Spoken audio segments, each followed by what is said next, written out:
वाला कर लिया था हमने Yes. डिस्गाइज। Which एक one? डीबीपी भी हो चुकी है। Okay. So डिस्गाइज अनएम्प्लॉयमेंट पे खत्म किया था this last guy time. is unemployment. Okay. So do anybody have any kind of doubt in that?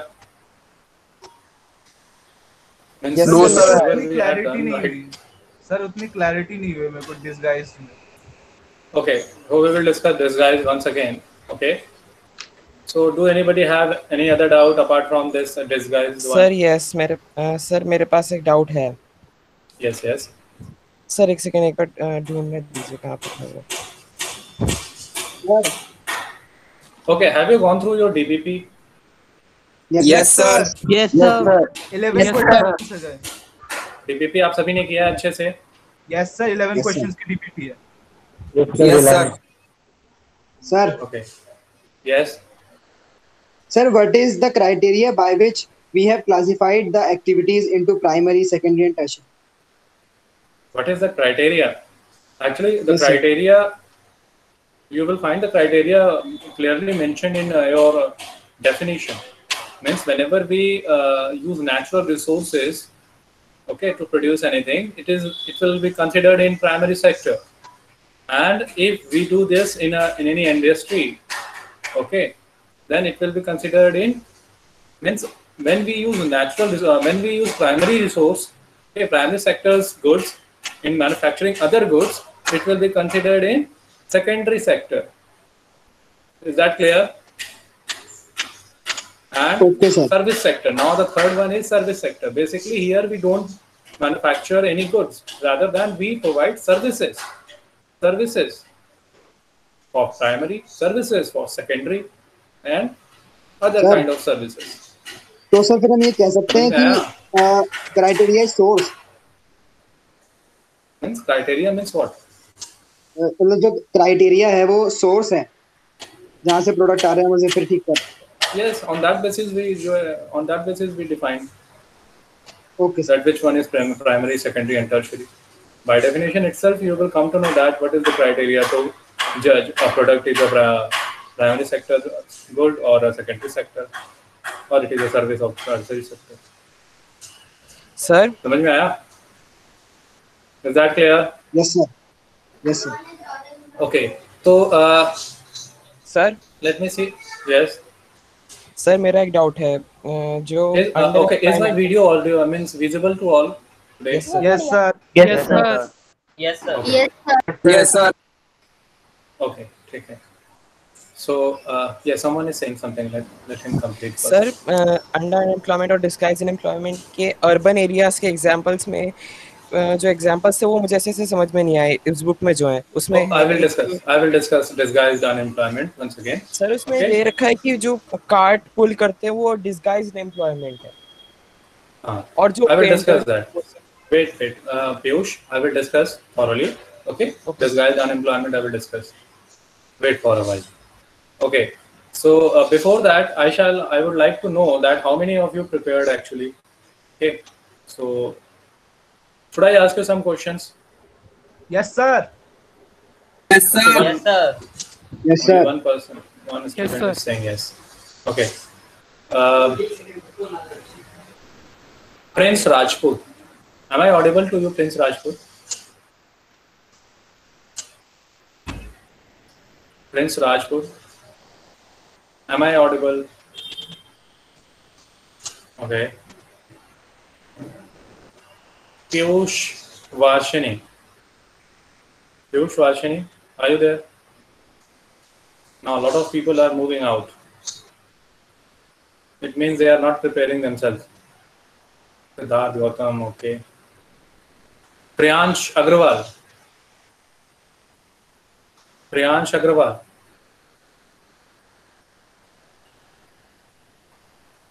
Priyansh Agrawal, are you there? Can you hear me?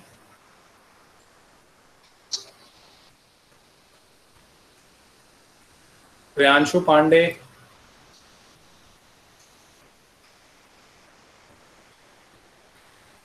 Okay, very good. Means these students are preparing themselves in a very holistic manner. That even they are not trying to speak that, sir, whatever the means, they should at least say yes sir, due to some XYZ reason I am not able to learn or do that and all. Okay, चलो कोई बात नहीं. मानस मिश्रा. मानस Mishra. Yes, sir. Yes, sir.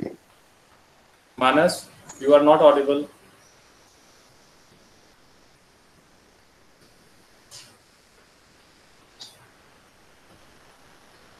Okay. Kashish Badola. Sir. Kashish Badola.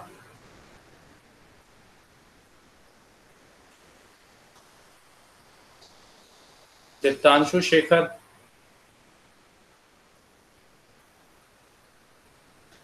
Am I audible to everyone? Yes, sir. Yes, sir. Yes, sir. Yes, Sir, sir. Manas Yes, was sir. saying that his mic is not working. He was actually saying yes. जिनके mic काम नहीं कर रहे हैं, next class से वो अपने mic को जो है ठीक करके लाएंगे. ओके. Sir, although I तो can hear Ashmit Manas. Manav.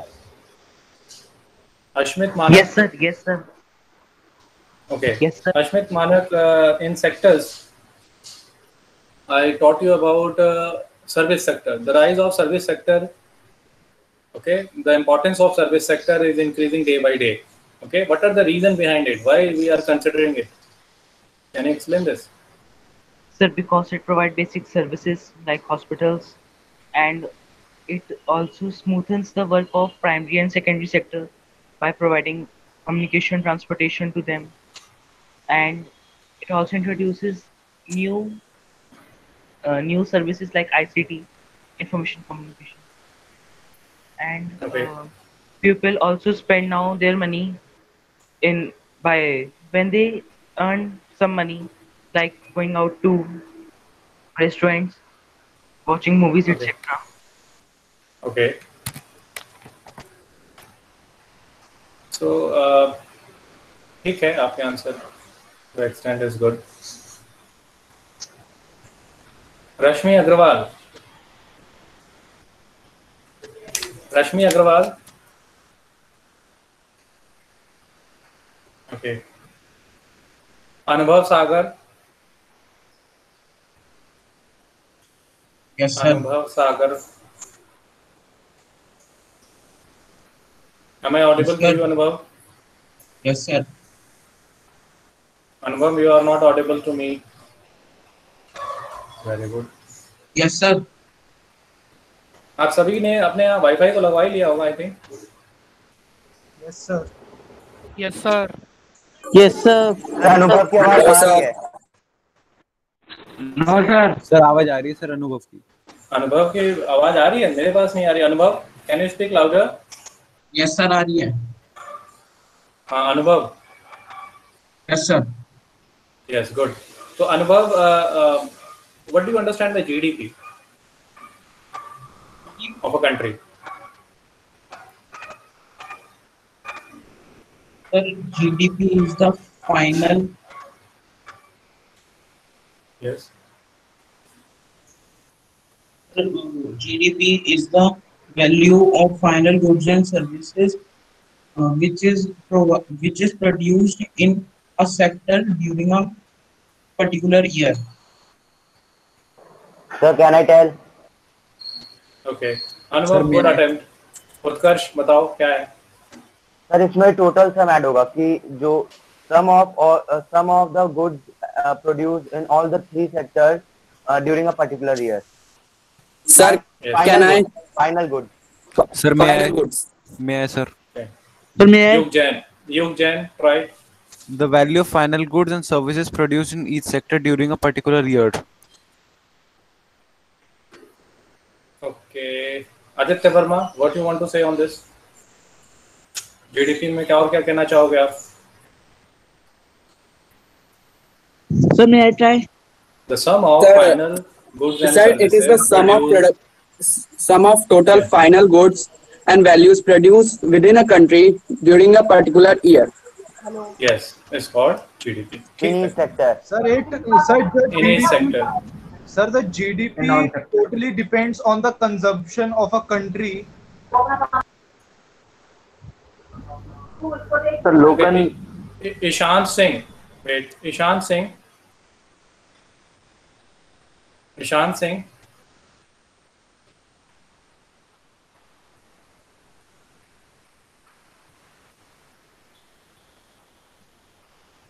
Aryan Pathak. Yes, sir. Aryan Pathak. Yes, sir. Am I audible? Yes, sir. Aryan तुम्हारी आवाज नहीं आ रही है मेरे पास, थोड़ा जोर से बोलो। सर आ रही है सर Yes, उसका sir, आ रही है सर आ आपकी। रही है आवाज। हाँ आर्यन बोलो। Yes, sir. Sir, please repeat the question. Aryan मैंने अभी क्वेश्चन पूछा नहीं है, मैं क्वेश्चन पूछने वाला हूँ आपसे।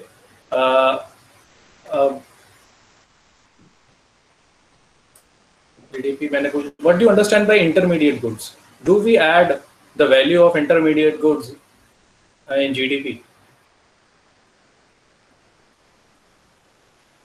Sir, intermediate goods produced in different countries during a particular Speak year. louder, Aryan. Sir, the value of the all intermediary goods produced in different countries during a particular year, and Sir, may I tell? No. Sir, can I try? Sir, may I try? No. Aryan will give answer. Aryan, try. You can give answer. Aryan.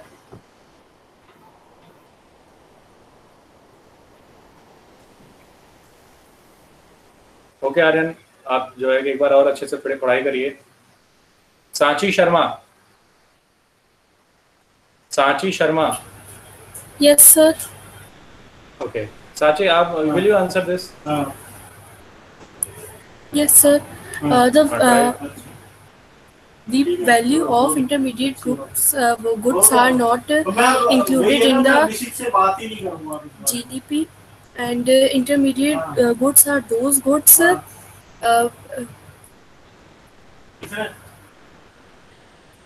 Okay ठीक है Sanchi, mute कर लो अपने को। हाँ, अच्छा कोशिश किया है, बट और अच्छे से पढ़िए आप। Subhoshi Pal. Subhoshi Pal. Hello. Hello. Yes Subhoshi. Yes, sir. Answer करिए आप।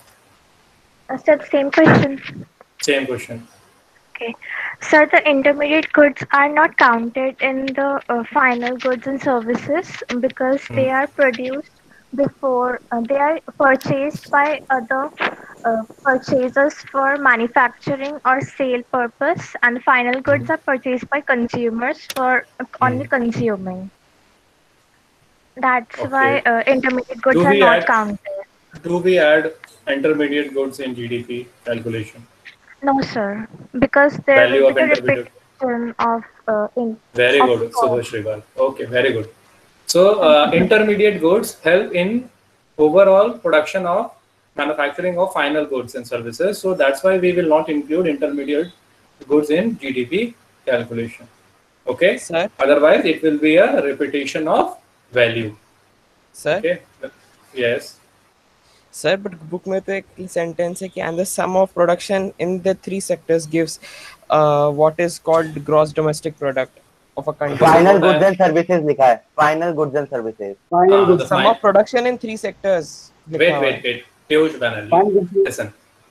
Final क्या लिखा हुआ है? Sir, final में लिखा हुआ उसमें sum of final. And the sum of production in the three sectors gives okay, what sum is of called production. Wait. Sum of production. तो production अभी हमने पहले पढ़ा कि हम production में हम तीनों sectors के कौन से value को include करते हैं? Final one.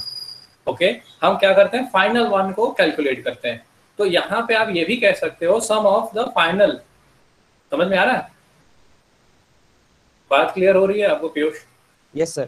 Yes. Word final यहाँ पे भी यूज किया जा सकता है। फाइनल का ही तो यूज हो रहा है, वहां पे भी फाइनल का भी यूज हो रहा है। प्राइमरी सेक्टर हो, सेकेंडरी या टर्शरी, जो वैल्यू उसके निकालते हैं वो फाइनल का ही निकालते हैं ना, फाइनल गुड्स एंड सर्विसेज का। तो यहाँ पे sum of production of final goods and services in the three sector given in a particular year is called GDP. Okay, sir. Thank you. So in that sense, you can answer the question. Okay, sir. So I think you all have prepared, ठीक है। मैंने थोड़ा बहुत जो है कि आप लोगों से क्वेश्चन आंसर पूछा है और कुछ लोगों ने आंसर किया है, गुड। और कुछ बच्चे ऐसे हैं जिन्होंने आंसर नहीं किया, hope in next class they will answer this, okay. Sir आपने एक टॉपिक तो पूछा ही नहीं। अब होमवर्क की बात की जाए तो let me tell you that I have received homework from some student. I would like to sir homework send करना भूल गया मैं। कोई बात नहीं। तो लिसन टू मी, किन किन लोगों ने जो है कि आंसर सेंड होमवर्क सेंड किया है। उदय शर्मा, शुभोशी पाल, ओके, स्नेहा शर्मा, सौम्या आहूजा, विंशी कुशवाहा, और Aryan Pathak, Diptanshu Shekhar, Yashi, okay, Diptanshu Shekhar, Vishesh Goyal, Sambhavi, Aryan Tyagi, Hema Pandey, Prantika Maurya, Vidhi Gupta, okay. So I want to hear a clap for them from your side. Sir, I will also send clap it. for them. Only few claps I am hearing. Thank you, sir. Very good. At least means you tried. ठीक है। लेकिन sir मैंने आज rise of national Sir, I also send it to you. So okay, Aditya Verma ना? Yes, good. Yes, तो आप sir. लोगों तो एक बार फिर से रीसेंड करिएगा। I think I have not received that. तो आप लोगों ने जो Okay, है sir. कि अच्छा काम किया। मैंने एक बार सिर्फ कहा कि आप अपने होमवर्क भेजेंगे, आपने भेजा। So it means what you are preparing yourself at your home. I thought I will expect from other students also that they should also follow the same thing and they should also practice whatever they had been told to do so. Okay? So hope in next class आप लोग homework अपना करके आएंगे। तो हमें क्या करना है, बेस्ट करना है, ठीक है। दो we are on online mode. तो मानस मिश्रा, ओके, आप एक बार फिर से रीसेंड करिएगा। आई थिंक मैंने रिसीव नहीं किया, तो एक बार फिर से ट्राई कर लीजिएगा। Now is my screen visible to all? Yes, sir. Yes, sir. Screen दिख रही है सभी? Yes sir. Yes, sir. Yes, sir. Is that screen visible to all? Yes, sir. Yes. The disguised unemployment. Okay. Yes, sir. So we are here in disguised unemployment. So disguised unemployment, मैंने आप लोगों को पहले ही बताया था, class 9th में भी you might have studied about disguised unemployment. Disguised unemployment is also known as hidden unemployment. Okay, it appears that the person who are working in the field, particularly in the field agriculture sector, they are employed, but in real sense they are not. Disguised unemployment. अब देखो, disguised unemployment prevail particularly in agriculture, not entirely, but particularly in agriculture. Here we can see this by an example. Suppose, अब ये आपने पढ़ा है, फिर भी मैं आपको बता देता हूँ। This is a field, okay, और मैक्सिमम इस फील्ड से हम कितने अनाज उगा सकते हैं? Take for an example 500 kg, ओके, 500 kg मान लेते हैं कि हम यहाँ से ग्रेन उगा सकते हैं with the help of 3 people. 3 people अगर इसमें इन्वॉल्व हो तो we can produce, cultivate 500 kg. Okay, but in a family में कितने हैं? How many people are there in family? In family there are 8 people. How many people? 8 people are there in family. तो ये 3 लोग तो काम करेंगे ही करेंगे. Apart from that, this extra 5 people means 5 plus 3 plus 5 is 8. Okay, they will also work. These 5 people are actually unemployed, but due to their availability, because they are the part of the family, they will also help these 3 people. And the overall production will be same. Production में कोई changes नहीं होगा, cultivation में कोई changes नहीं होगा. If it is 500 kg, then it will be 500 kg. No matter how many people are working on that field. So 3 people, तो 3 लोग हैं काम कर रहे हैं तो भी 500, 8 people काम करेंगे तो भी 500. 10 है तो भी 500. सो इट मीन्स ये क्या है, मोर देन रिक्वायर्ड पर्सन है, ये more than required. So this more than required person actually क्या है, disguised unemployment. ठीक है. अब देखो एक तो ये काम भी कर रहे हैं, they are working on the field, ठीक है, but still they are counted as unemployed. और एक तो ऐसे है चारपाई पे आराम से सो रहे हैं, उनके पास कोई काम नहीं है, उनको क्लियरली आप बुला सकते हो कि आप क्या है, अनएम्प्लॉयड है, नॉट वर्किंग. तो ये क्या करते हैं, ऐसे लोगों का मजाक उड़ाते हैं जो काम करने जाते हैं कि देखो हम तो सोए हैं और अनएम्प्लॉयमेंट तो हम तो ऐसे भी कहला रहे हैं, तुम जा रहे हो खेतों में काम करोगे, फिर भी तुमको लोग क्या बुलाएंगे, अनएम्प्लॉयड. कैसा, डिस्गाइज्ड, हिडन. कैसा है, हिडन. काम भी कर रहे हैं और अनएम्प्लॉयड भी काउंट हो रहे हैं. ठीक है. तो ये तो सिर्फ एक मैं समझाने के लिए मैंने एग्जांपल दिया, जरूरी नहीं है ऐसा हो. तो एक अनएम्प्लॉयड तो सीधे सीधे दिख जाता है हमें कि वो तो कुछ नहीं काम कर रहे हैं फिर भी अनएम्प्लॉयड है. यहाँ पे काम करते हुए भी क्या है, अनएम्प्लॉयड है, अंडर एम्प्लॉयमेंट की जो है सिनेरियो है. तो these 5 people can be productive if they have a chance to work in other work or in other sectors. Excuse me, sir. This is what disguised unemployment is all about. तो याद रखिएगा, disguised is also known as hidden. For examination point of view, you should remember this, that it is also known as hidden unemployment. Is that clear to everyone? Sir. हाँ, someone is saying something. I think.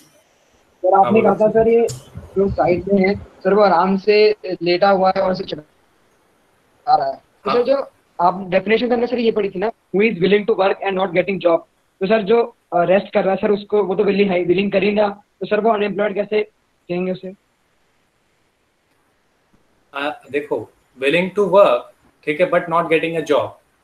ठीक है. तो इसका मतलब ये थोड़ी है कि वो दौड़ता रहेगा सड़कों पे, आराम करेगा ना.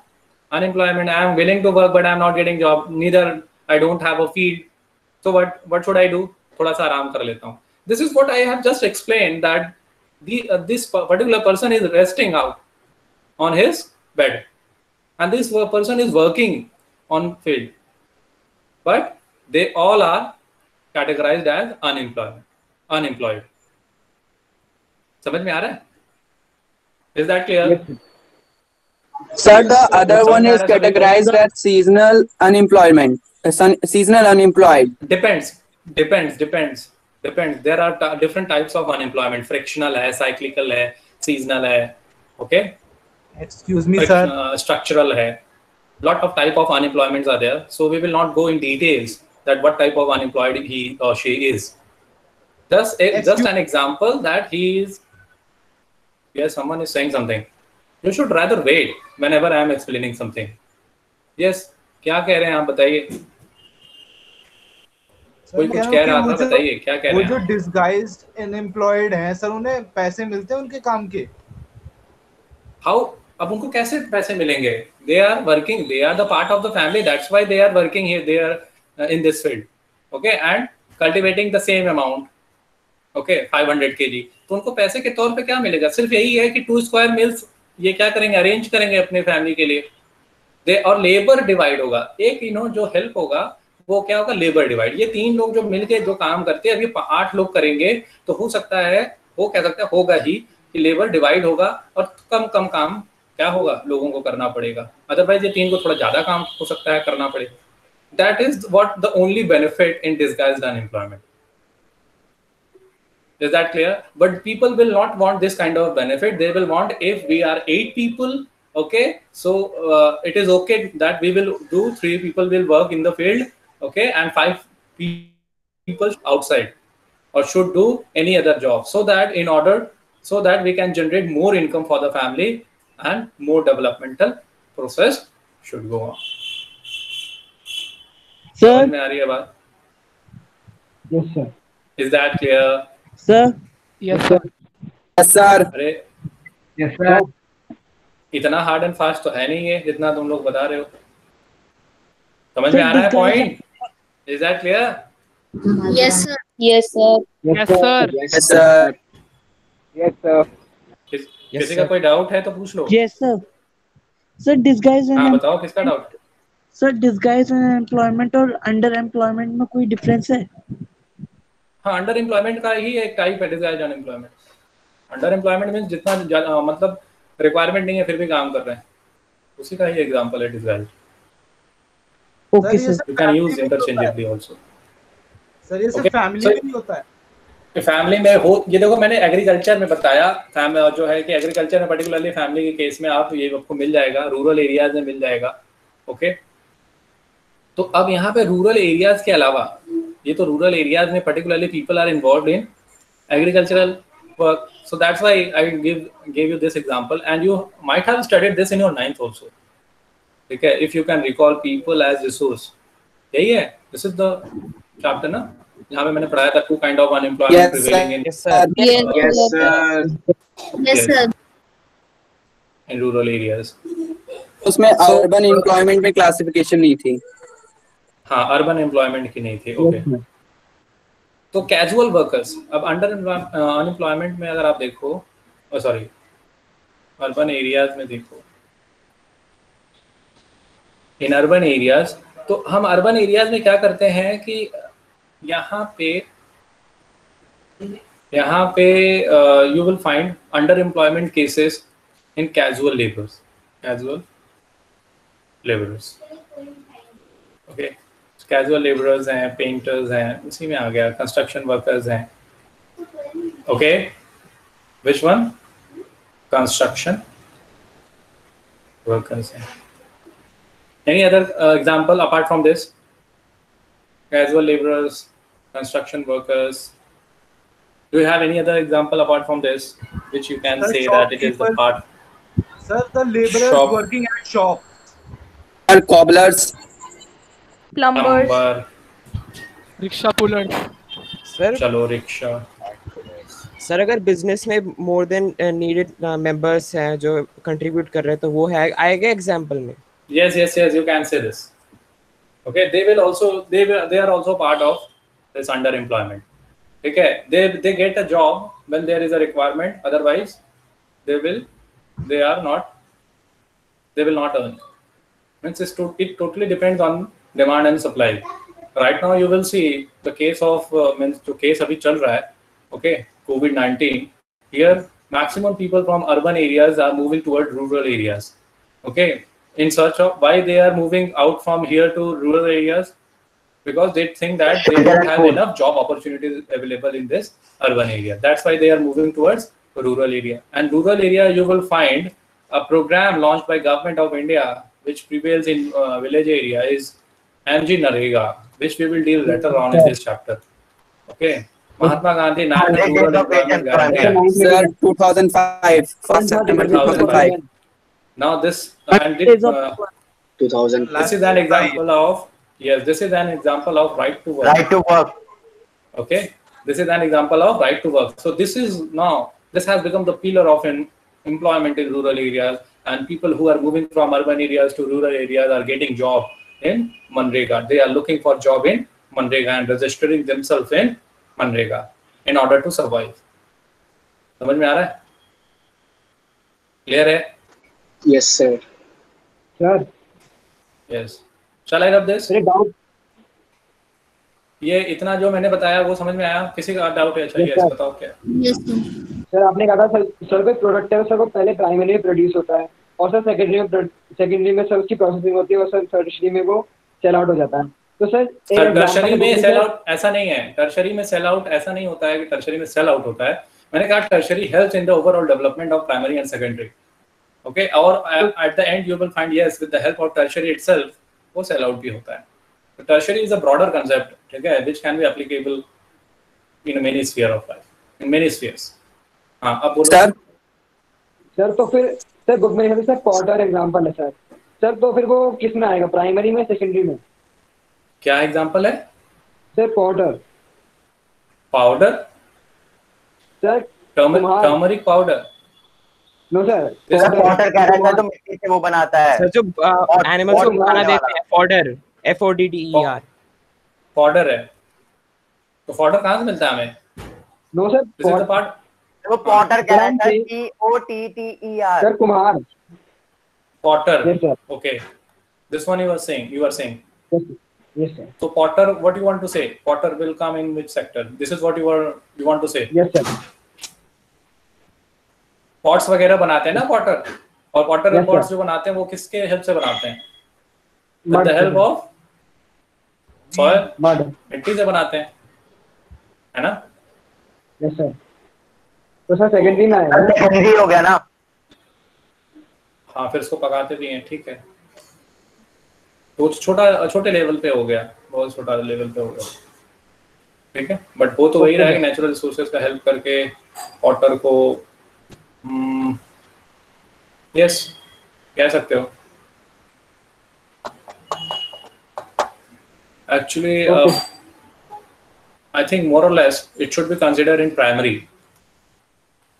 ओके, अभी छोटे लेवल पे काम कर रहे हैं आप। देखो इसमें ब्रिक्स का फॉर्मेशन अगर आप कह दो, ब्रिक्स अगर कह दिया तो ये आ जाएगा आपका सेकेंडरी में, ठीक है।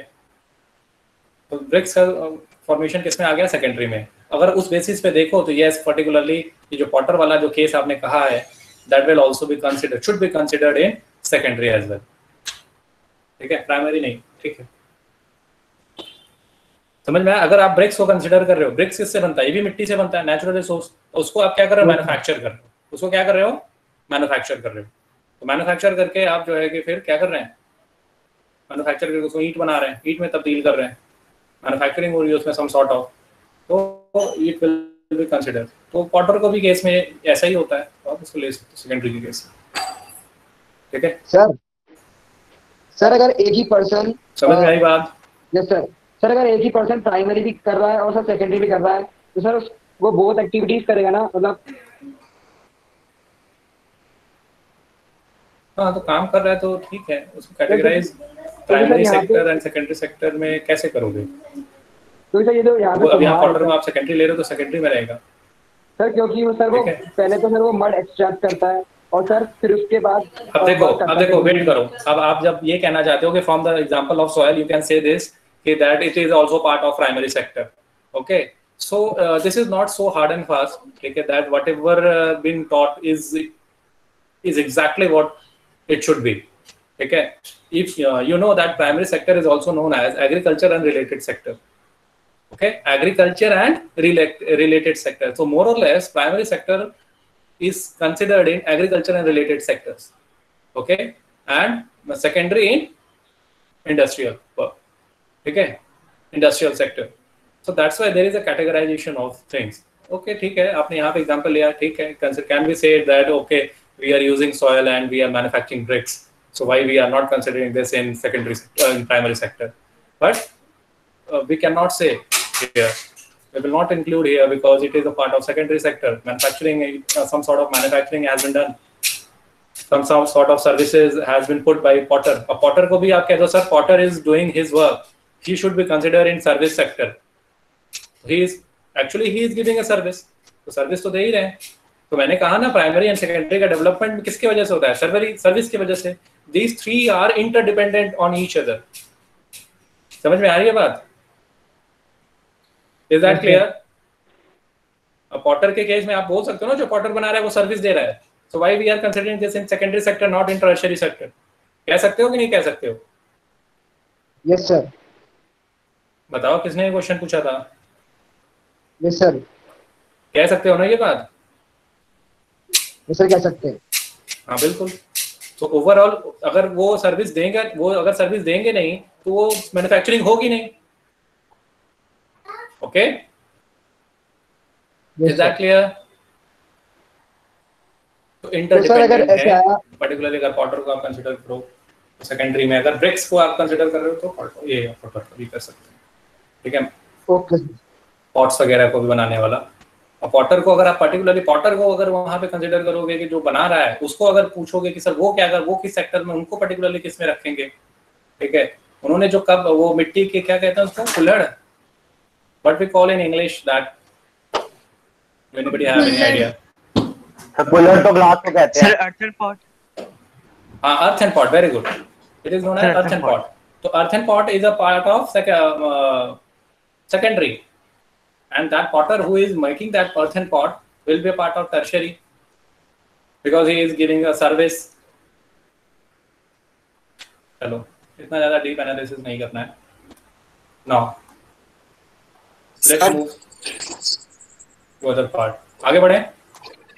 सर एक डाउट था मनरेगा से रिलेटेड. अभी मनरेगा मैं फिर से पढ़ाऊंगा. अभी मनरेगा तो मैंने यहाँ पे जस्ट एग्जांपल दिया था. ओके अब देखते हैं. अब यहाँ पे नेक्स्ट देखते हैं. एक आप पॉइंट लिख लो, आपके एग्जाम में एनटीएससी में आ सकता है. सर्वे जो होता है एम्प्लॉयमेंट का एंड अनएम्प्लॉयमेंट का, वो कौन करता है? NSSO. पढ़ा है कहीं? National sample survey national sample survey organisation. Sir वो उसमें अटेंडेंस एनएसओ में कन्वर्ट हो गई है. Very good. National statistical organisation. Very good. Sir ये मर्ज होगा. सर वहाँ पे इंडियन स्टैटिस्टिकल इंस्टीट्यूट से लोग आते हैं. हाँ, अब ये NSSO has been merged. Now it is known as NSO. NSO का full form National Statistical Organization. ठीक है? मतलब एनटीएससी वगैरह. Is that clear? सर अगर बोर्ड या एनटीएससी में और ये किस मिनिस्ट्री में आता है? Ministry of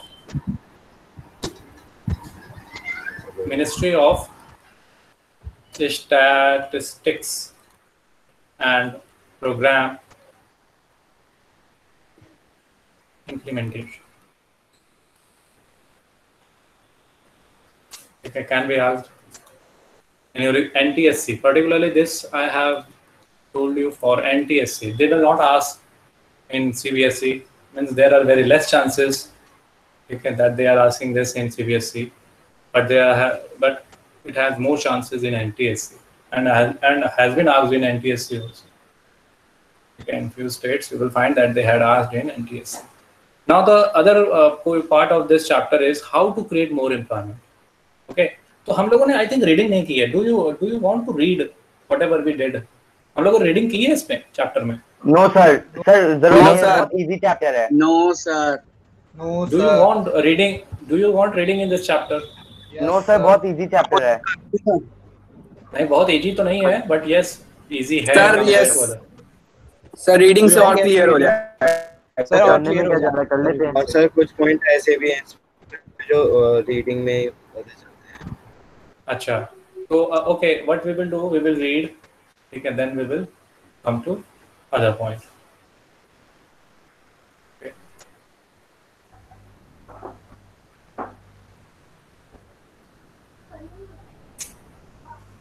Okay, Soumya. Yes sir, good evening sir. Yes, good evening. आप रीडिंग करो इस चैप्टर की. Sir, beginning sir. Yes. Okay sir. Chapter 2, Sectors of the Indian Economy. Let us look at these pictures. You'll find that people are engaged in various economic activities. Some of these are activities producing goods. Some others are producing services. These activities are happening around us every minute, even as we speak. How do we understand these activities? One way of doing is to group them or classify them using some important criteria. These groups are also called sectors. There are many activities that are undertaken by directly using natural resources. Take for example the cultivation of cotton. It takes place within a crop season. For the growth of the cotton plant, we depend mainly but not entirely on natural factors like rainfall, sunshine and climate. The product of this activity, cotton, is a natural product. Similarly, in the case of an activity like dairy, we are dependent on the biological processes of animals and the availability of fodder, etc. The product here, milk, is also a natural product. Similarly, underline if you want all these things. Underline. Similarly, minerals and ores are also natural products. When we produce a good by exploiting natural resources, it is an activity of the primary sector. Why primary? This is because it forms the base for all the other products that we subsequently make. Underline. Since most of the natural products we get are from agriculture, dairy, fishing, forestry, this sector is also called agriculture and related sector. The second sector covers The secondary sector covers activities in which natural products are changed into other forms through ways of manufacturing that we associate with industrial activity. It is the next step after primary. The product is not produced by nature but has to be made, and therefore, some process of manufacturing is essential. This could be done in a factory, a workshop, or at home. For example, देखो using wait देखो यहाँ पे क्या लिखा है, this could be done in a factory, a workshop और at home. ये दिख रहा है? yes, ये sir. कर लो और एट होम. जो अर्थन पॉट बना रहे हैं, जो अर्थन पॉट बनाएंगे वो होम पे बनाएंगे. चलो आगे. For example, using cotton fiber from the plant, we spin yarn and weave cloth. Using sugarcane as a raw material, we can make sugar or wood. We convert earth into bricks and use bricks to make houses and buildings. Since this sector gradually became associated with different kinds of industries that came up, it is also called as industrial sector. आप लोग BRICS वाला example देख रहे हैं? Yes, sir. BRICS का example देख रहे हो ना आप लोग? अंडरलाइन कर लो. Yes, sir. After primary and secondary, there is a third category of activities that fall under tertiary sector, and it is different from the above two.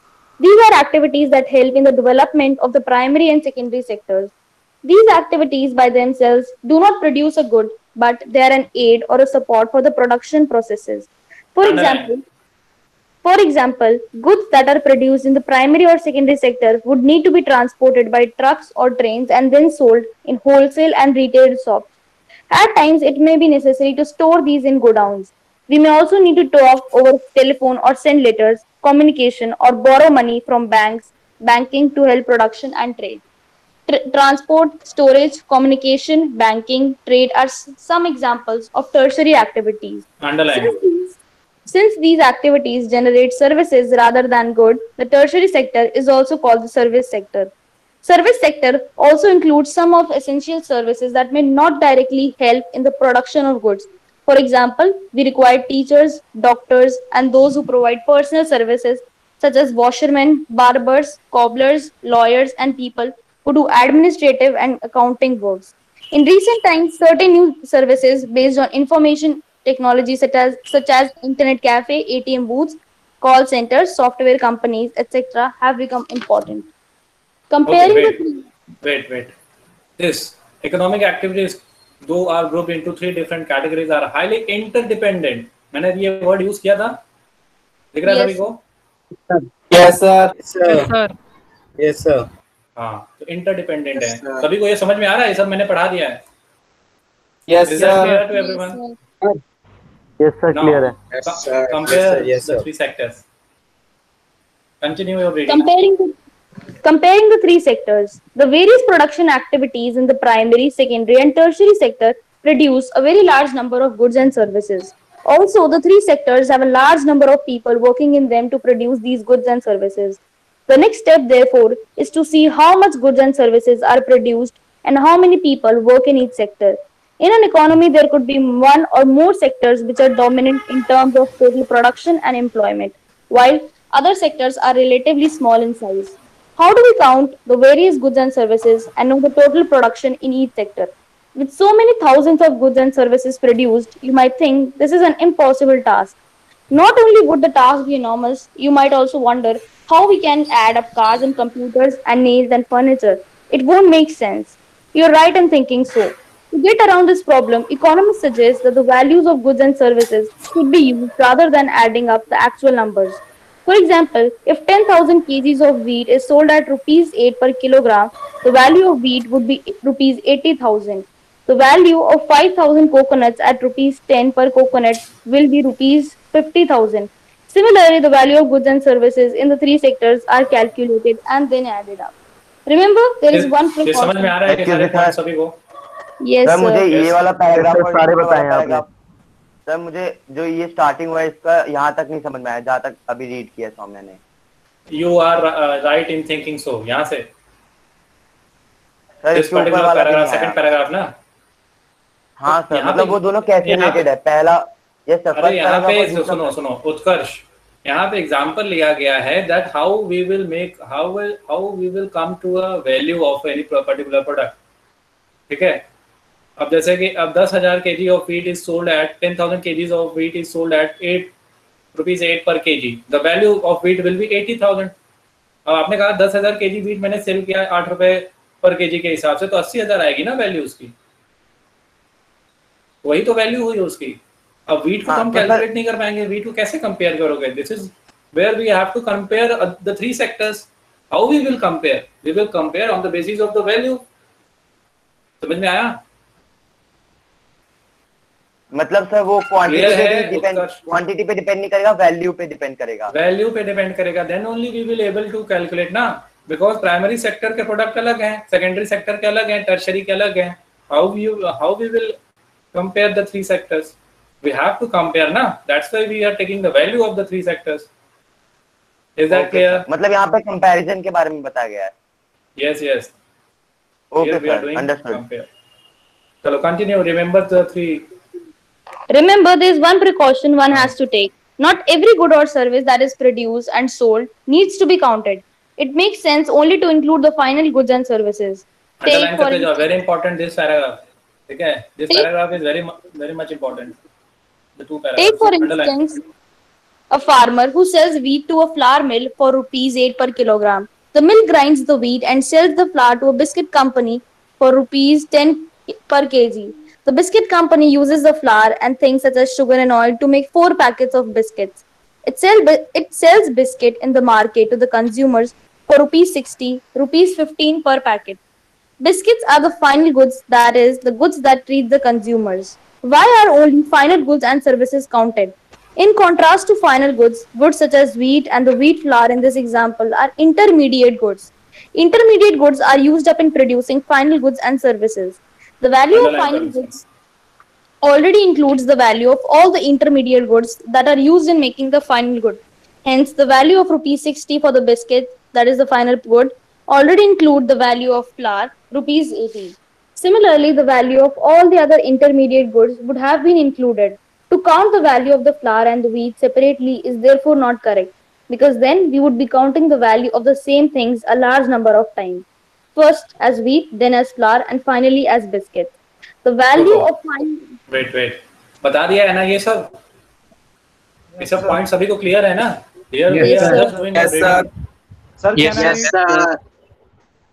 Okay. तो अब you take rest, Saumya. Aditya Verma. Yes sir. Read करो आगे से। The value of final goods and services produced in each sector during a particular year provides the total production of the sector for that year. And the sum of production in three sectors gives what is called the gross domestic product, GDP of a country. It is the value of all final goods and services produced within a country during a particular year. GDP shows how big the economy is.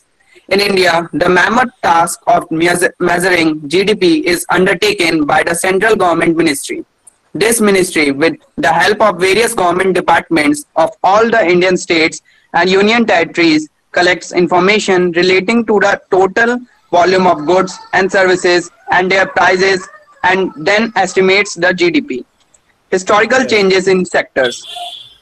Generally, it has been noted from the histories of many now developed countries that at initial stages of the development, primary sector was the most important sector of economic activity.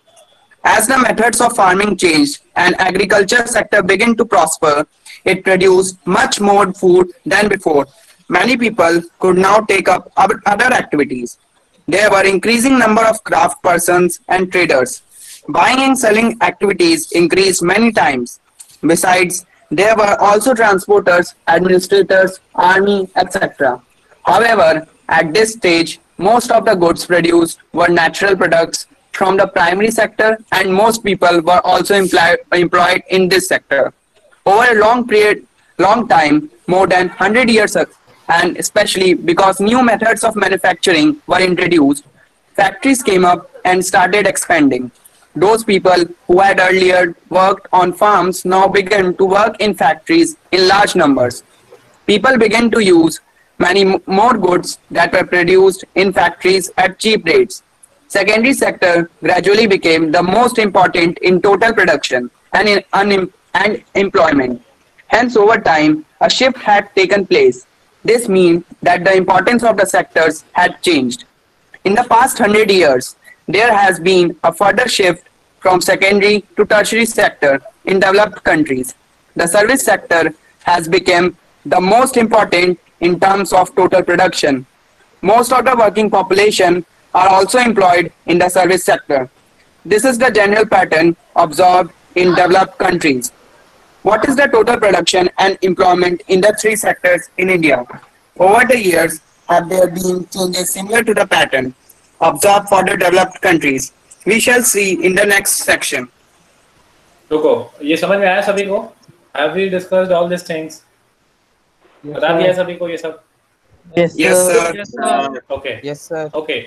अब यहाँ पे आप rising sectors में आ जाओ. Rising importance of the tertiary sector. यहाँ से पढ़ो. Okay, आप रुक जाओ. ये वैभव तुम पढ़ लो चलो. Okay.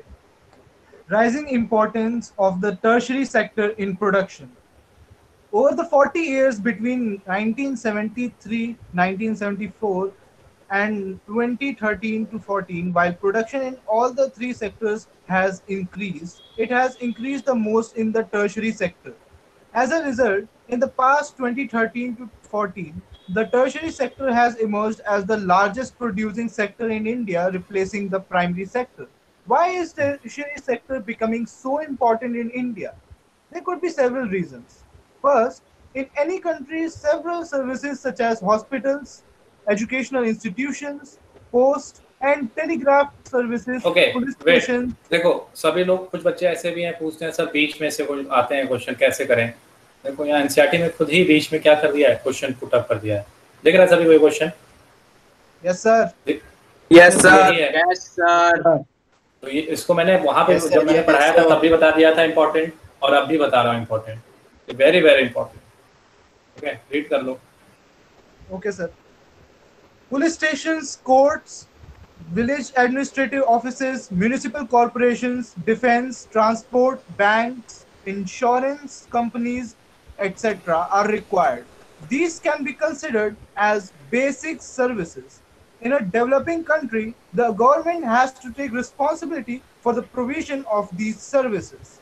Second, the development of agriculture and industry leads to the development of services such as transport, trade, storage, and the like, as we have already seen. Greater the development of the primary and secondary sectors, more would be the demand for such services. Third, as income levels increase, certain sections of people start demanding many more services like eating out, tourism, shopping, private hospitals, private schools, professional training, etc. You can see this change quite sharply in cities, especially in big cities. Fourth, over the past decade or so, certain new services such as those based on information and communication technology have become important and essential. The production of these services has been rising rapidly. In chapter 4, we shall see examples of these new services and the reasons for their expansion. However, you must remember that not all of the service sector is growing equally well. Underline kar lo. This can be asked. This can also be asked in your CBSE. Okay. Not all are doing well in service sector. I think I have told you all this, na? Yes, sir. Sir, short notes बनाने को. हाँ, मैंने बताया था इसमें short notes वगैरह बनाने के लिए. मैंने explain किया है सारा कुछ. Is it clear? Service sector in India employs many different kinds of people. At one end, there are a limited number of services that employ highly skilled and educated workers. At the other end, there are a very large number of workers engaged in services such as small shopkeepers, repair persons, transport persons, etc. These people barely manage to earn a living, and yet they perform these services because no alternative opportunities for work are available to them. Hence, only a part of this sector is growing in importance. You shall read more about this in the next section. ठीक है, अब wait करो। सो अब next वाला portion अभी हम लोग पढ़ेंगे, ठीक है, जो हम लोगों ने कर लिया है। थोड़ा सा अब आते हैं हम लोग टॉपिक और आगे फर्दर क्या करते हैं, पढ़ाते हैं। ठीक है, यहाँ तक सभी को क्लियर है, डिस्गाइज तक?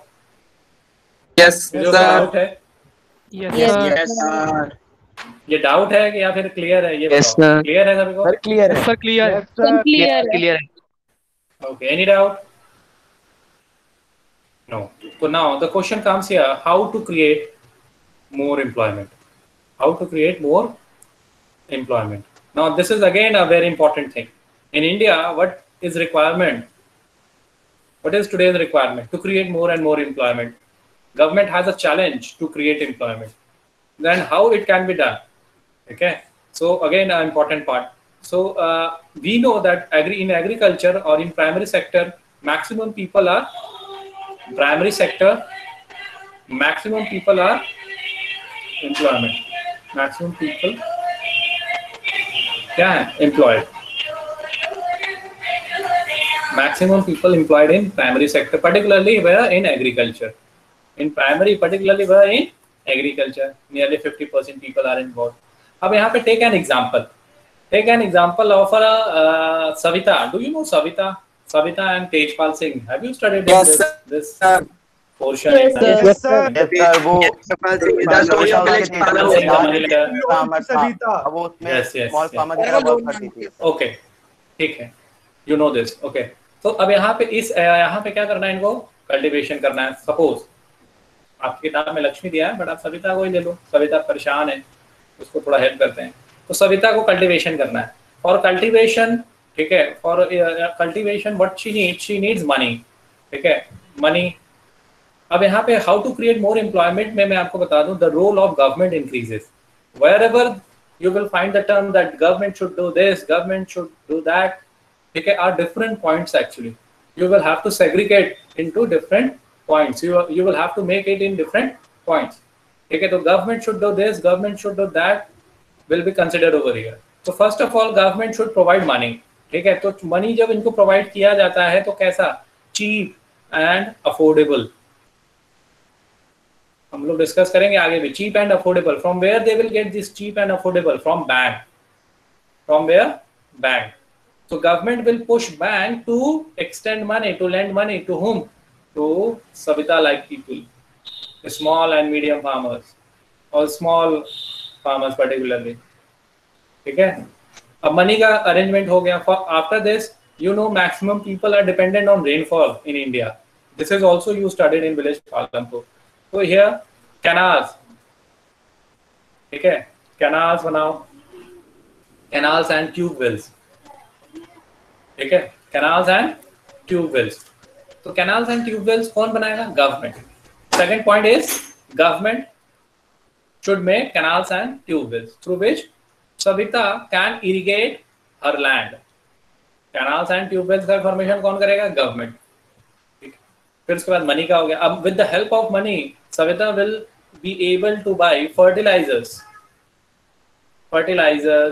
Pesticides, okay, seeds etcetera, means whatever required in overall cultivation. अब यहाँ पे क्या पानी भी मिल गया और उसके बाद सीड्स भी मिल गए, फर्टिलाइजर्स भी मिल गए, पेस्टिसाइड्स भी मिल गया। अब कल्टीवेशन होगा। समझ में आ रहा है? अब कल्टीवेशन हो गया, क्रॉप जो है कि अब राइपेंड हो गया, अब उसकी हार्वेस्टिंग होगी। After harvesting Savita will require to sell it out in a nearby town. Savita will require to, am I audible to you? Yes, sir. Am I audible? Yes, sir. Yes, sir. Yes, sir. Okay, now Savita will require to sell products in town. Savita will require to sell products in town. Is that clear? Yes, sir. Yes, sir.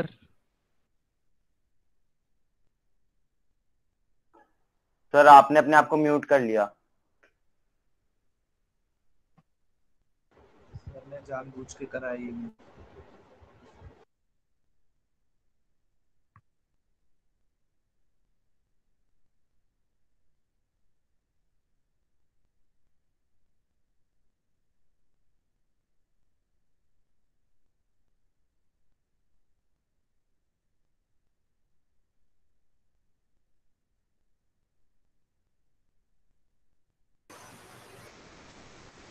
Hello. Yes, sir. Yes, sir. Yes, sir. Yes, sir. Yes, sir. चलो, तो इसे क्या करना है यहाँ पे, तो sell it in town. Savita को जो है कि टाउन में सेल करना है क्रॉप को, ठीक है। आपको याद होगा विलेज पालमपुर में शाहपुर था, है ना, शाहपुर रायगंज, याद है आप सभी को? तो यहाँ पे थोड़ा सा Yes, sir. हाँ, लार्ज विलेज कौन सा था आपका, शाहपुर या Raiganj? Sir, Raiganj, Shahpur town था। रायगंज विलेज था और Small टाउन। हाँ, तो यहाँ पे टाउन में सेल करना हो गया। For that Savita will required a well developed transportation, well developed transportation. तो who will provide this transportation? Government will provide this, ठीक है। Government will provide transportation also, okay? Government will provide transportation. Is that clear to everyone? समझ में आ रहा है ये सारे point? Do anybody have any kind of doubt? No? Shall I proceed? तो in this way transportation होगा, तो transportation में सविता को भी help होगा, plus other people will also be involved in transportation, so they will get a kind of unemployment. Employment. Is that clear? फिर उसके बाद थोड़े बहुत यहाँ पे प्रमोट करें, promote local industries, skill development. हाँ, ये प्रमोट लोकल इंडस्ट्रीज कौन करेगा? Again government will have a role in doing so, ठीक है। तो लोकल इंडस्ट्रीज जब वहाँ पे क्या होंगी, प्रमोट होंगी और एस्टैब्लिश होंगी, ठीक है। यहाँ पे एस्टैब्लिश भी आप वर्ड यूज कर लेना, ठीक है। तो इससे क्या होगा कि और भी ज़्यादा यहाँ पे एम्प्लॉयमेंट के चांसेस बढ़ेंगे। जैसे फॉर्मेशन ऑफ दाल मिल, ठीक है, तो दाल मिल से पल्सेज यहीं से मिलेंगे from the village area, okay. उसके दाल मिल में ले जाओ, फिर उसके दाल मिल के बाद क्या करो, वहाँ पे प्रोसेस करो, प्रोसेस करने के बाद क्या कर दो, उसको सेल करो, ठीक है। तो इससे क्या होगा, सेल करने से पैसा मिलेगा, अगेन एम्प्लॉयमेंट जनरेट होगा यहाँ पे। फिर उसके बाद और क्या पॉइंट हो सकता है, कोल्ड स्टोरेज। क्या बना दो, कोल्ड स्टोरेज। कोल्ड स्टोरेज में जैसे कुछ चीज़ें ऐसे हैं जो कि सड़ जाते हैं, तो उनको जो है कि सुरक्षित रखना होता है, जैसे पोटैटोज एंड ओनियन, ठीक है। तो कोल्ड स्टोरेज में अगर यहाँ पे रख दिया तो वो लंबे समय तक यहाँ पे क्या रहेंगे, सेव रहेंगे, और जब प्राइसेस अच्छे हो जाएं तब आप बेचें। अब होता क्या है गाँव वगैरह में कि जब at the time of harvesting जब होता है किसी भी क्रॉप का, at that time the prices are very low, and within a period of time, okay, in a due course of time, the prices increases, the prices of that product or that crop increases. तो यहाँ पे potatoes और onion को भी अगर कुछ farmer को लगता है कि नहीं, I will keep it in cold storage, तो they have the option to do so, ठीक है। Later on they can sell it in market. और इसमें और भी एग्जांपल हो जाएगा, फॉरेस्ट एरिया में, फॉरेस्ट एरिया नियर बाई अगर है तो वहाँ पे विलेज में क्या कर लें, हनी कलेक्शन सेंटर रख दें, हनी कलेक्शन सेंटर। अब इससे क्या होगा कि जो पीपल हैं वहाँ से क्या लाएंगे, हनी लाएंगे और हनी यहाँ पे बेच देंगे। तो this is all can be done, farmers particularly, ठीक है। This is what can be done through by government in order to increase employment. अब ऐसा नहीं है कि गांव में है तो गांव में कोई एम्प्लॉयमेंट के चांसेस नहीं है, but what is the requirement? The requirement is investment, different kind of investment. And who will do this investment? Government, okay. It is the sole responsibility of the government to do establishment. Is that clear to everyone? किसी को कोई doubt है, कुछ समझना है, कुछ पूछना है? सर ये दाल मिल, कोल्ड स्टोरेज, ये सब जो आपने अभी लिखवाया सब एग्जांपल है ना एक तरह से प्रमोट लोकल इंडस्ट्रीज के। हाँ हाँ हाँ, ठीक, ओके सर। चल आई दिस सभी ने लिख लिया है? Yes sir. Yes sir. आप लोग इसको 1 2 3 4 करके पॉइंट, अगर नहीं लिखा है तो आप लोग इस पे शॉर्ट नोट्स बनाएंगे, इंपॉर्टेंट है। You will prepare a short notes on this. Now the next point, अब यू विल फाइंड कि इन इंडिया, ठीक है, इन इंडिया nearly 60%.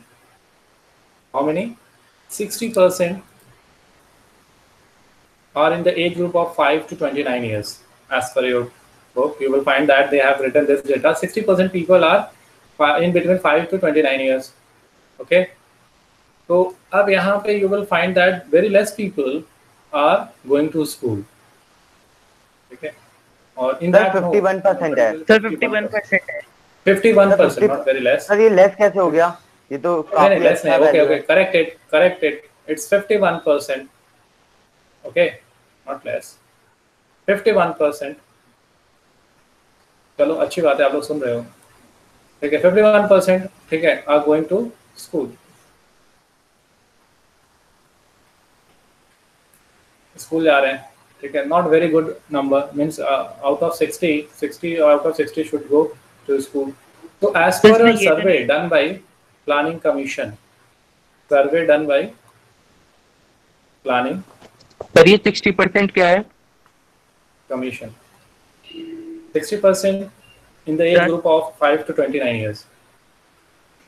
ठीक है, प्लानिंग कमीशन के हिसाब से, प्लानिंग कमीशन को आज के डेट में, वेट करो मैं आंसर अभी करता हूँ आपके क्वेरीज का अगर कुछ है तो. आज के डेट में प्लानिंग कमीशन को क्या बुलाया जाता है? NITI Aayog. Write it down somewhere in your notebook. NITI Aayog. What is the full form of NITI Aayog? Can any one of you explain?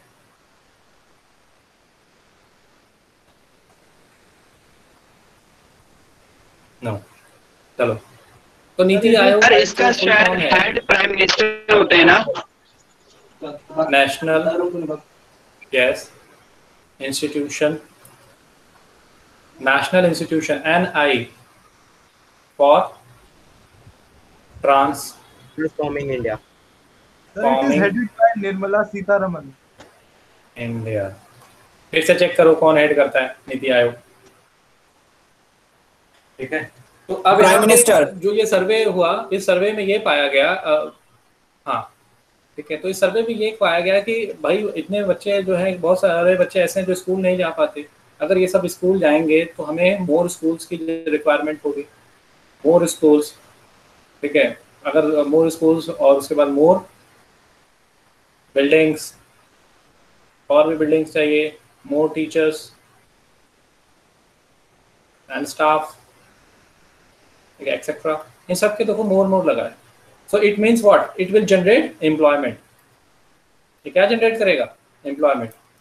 India के डेवलपमेंट में अगर दो चीज, अगर डेवलपमेंट में देखा जाए तो इंडिया में तो दो ऐसे कौन सी चीज हैं जो क्रूशियल रोल प्ले करते हैं? एक होगा आपका हेल्थ, एक होगा आपका एजुकेशन. पीपल एज रिसोर्स आपने पढ़ा है. एजुकेशन. पर कैपिटा इनकम भी इसी के ऊपर बेसिस पे कैलकुलेट होती है.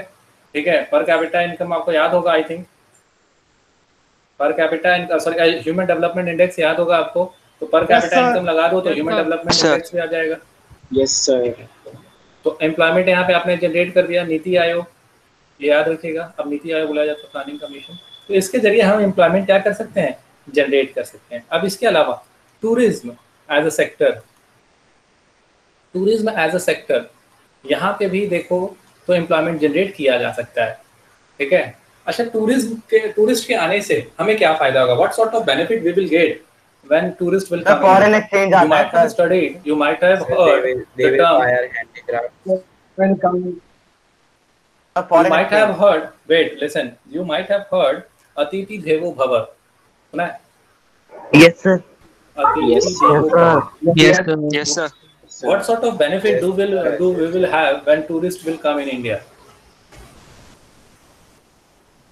सर वो यहाँ पे आएंगे तो हमारे होटल्स में रहेंगे, हमारे रेस्टोरेंट्स में खाएंगे, तो उससे वो जो उनका जो मनी हो गया वो इंडिया में. सर बाकी करेंसी इंडिया में आएगी. Sir foreign exchange on eating on in their hotels. Sir, it will be a contribution in our GDP also. और सर टूरिस्ट, अगर टूरिज्म के लिए लोग बाहर से आएंगे तो हमें टूरिस्ट भी चाहिए होंगे जो दो लैंग्वेज में बात कर सके और उन्हें समझा सके. सर मतलब एम्प्लॉयमेंट जनरेट होगी. एम्प्लॉयमेंट. और किसी का कुछ कहना है इसमें?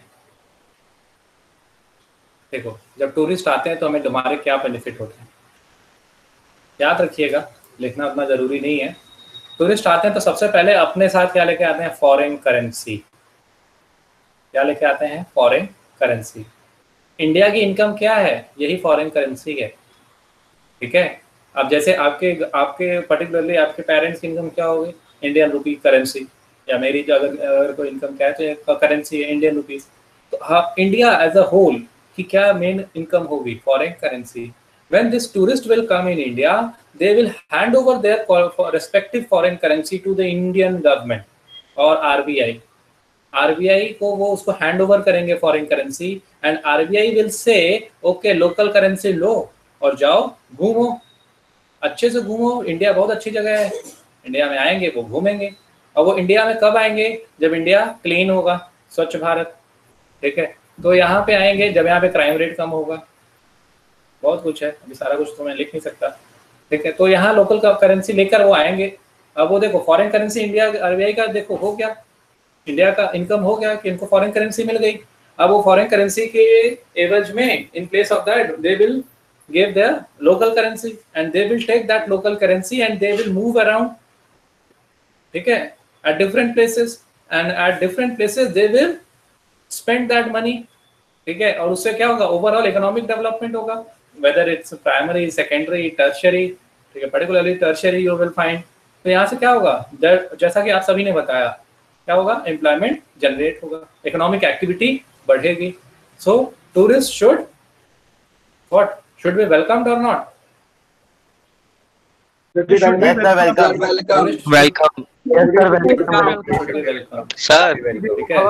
will do a development for our country, as well as it will put a very good picture on of our country in international community, at international community.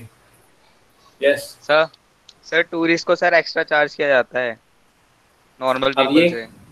हाँ सर ये बात है सर, जैसे कुतुब मीनार की टिकट होती है हमें 10 रुपए की मिलती है, और सर टूरिस्ट के लिए सर 250 रुपए का अलग काउंटर होता है। हाँ सर झांसी में सर उनको नहीं, देखो उनको जो चार्ज किया जाता है, देखो तुम्हारे लिए 10 रुपए तुम्हारे हिसाब से तुम्हें लगता है ठीक है, उनके लिए 250 रुपए उनके लिए उनके लगता है ठीक है। Why they are coming here in this place, at this place in India? Because they know कि उनका $1 कितना है? 70 मान के चलते हैं, हालांकि सर अगर ऐसी कोई कंट्री है जहाँ पे इंडिया की वैल्यू ज्यादा है तो वहाँ तो उनको महंगा होगा। वियतनाम 70 रुपए है। हाँ, वियतनाम और साउथ ईस्ट अगर आप नेशन में जाओगे तो हमारे करेंसी मजबूत है। तो अब इसमें देखोगे कि $1 70 रुपीज, तो they don't much care, they have a lot of money, they think okay we can easily spend our holidays in India. So that's why different rates for different customers, ठीक है। और आपको जो फैसिलिटीज नहीं मिलती है वो फैसिलिटीज उनको मिलती है। Don't think so that they are being cheated. हाँ, उन्हें चीट किया जाता है। If from the counter they are getting ticket for 250, it's okay, but if auto rickshaw pullers are doing so, or ornaments snatching is done by different culprits, the vendors also cheat them who are selling fruits or something eatable. सभी लोग करते हैं, तो this should be reduced. Foreign countries में भी होता होगा ऐसा, इंडियंस को चीट करके ज्यादा करते हो। फॉरेन कंट्रीज में भी इंडियन से ज्यादा पैसे ले लेते हो। बिल्कुल ऐसा हर जगह होगा, ठीक है। But more or less, you will find that in developed nation, all the things are systematic. Okay, whatever you will do, it will be done systematically. If the foreigners, okay, if the foreigners are using their card in multiple ways in India, they are using their foreign cards. Okay, then you will find that they will not be cheated, as they are cheated while they are doing transaction in cash. So it depends. It varies. In developed nation, you will not find this kind of loopholes. Okay, so there are very ifs and buts. We will not go in detail. Okay, we will come to our point that tourism as a sector should get an encouragement. Apart from that, you will find health. Health is also a parameter where we can generate what? Employment. Health may be. Nowadays, you can see that the example of COVID-19. Okay, in India, there are very less doctors. Okay. As per the population, the number of the ratio of doctors are very less. I think it is nearly 1,000 or 1,500. 1,500 एक doctor. So what do you think? आपकी आवाज break हो रही है। This is enough. No. बता दो। This is not enough. Sir एक बार ratio बता दो डॉक्टर्स का फिर It is means I think it is 1,000 to 1,500. You will go and find it out. ठीक है, I don't know the means I'm not recalling the exact data right now, but you will find that the ratio is very less. There are very less doctors. So for अब देखो, अब लगे हाथ आपको एक और बात बता दूं, what you should do in your life. ठीक है, you should choose a path where there is a demand. ठीक है, always minded that the market works on demand and supply. It is not that you are you are good in engineering. If you are very good in engineering, so you go for engineering. Okay, I can do best. I can score 100 out of 100. I can do anything in engineering. If you have a passion in engineering, then you should go for engineering. But if someone asks me that what's your suggestion for a career, then I would like to say that the students should go for medical. Okay, though it will take a lot of time, it will take a much time, but it is sure and certain that you will get a good job, because there is a demand of doctors in our country, doctors, nurses, healthcare people. Okay, so sir, अपने time में तो और भी doctor. Sir, what about the civil services? Civil services. So civil services is that yes, it is also it is a competition actually. Civil services is not so easy. Okay, but doctor, you can certainly become a doctor if you got an admission in any reputed college. You have to complete just your degrees, MBBS and all, and you will become a doctor. You will get a tag of doctor, and you can open your own clinic also. So it is my advice that you should work as per the demand. Okay, if you think that you are not nowhere, you should go for doctor. Okay, you should work for healthcare. Okay, because there are very few people who are interested in health. Okay, interested in this study, medical studies. It's my suggestion. It's my personal opinion. It depends. It varies. Okay, from people to people. तो ठीक है, अब हम लोग अपने topic पे आते हैं. तो हेल्थ में भी हमें मोर डॉक्टर, नर्सेज और हेल्थ की ठीक है रिक्वायरमेंट है. तो प्लानिंग कमीशन का मैंने बता दिया. तो यहाँ पे टूरिज्म में अकेले 35 lakh, you will find that how many more than 35 lakh job opportunities बनाए जा सकते.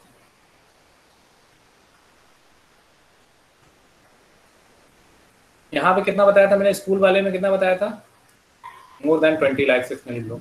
तो 20 लाख जॉब्स थी. यही है ना, 20 लाख ही है I think. Yes sir. Yes, ये सारे पॉइंट्स आप याद रखेंगे and you will prepare a short notes on this.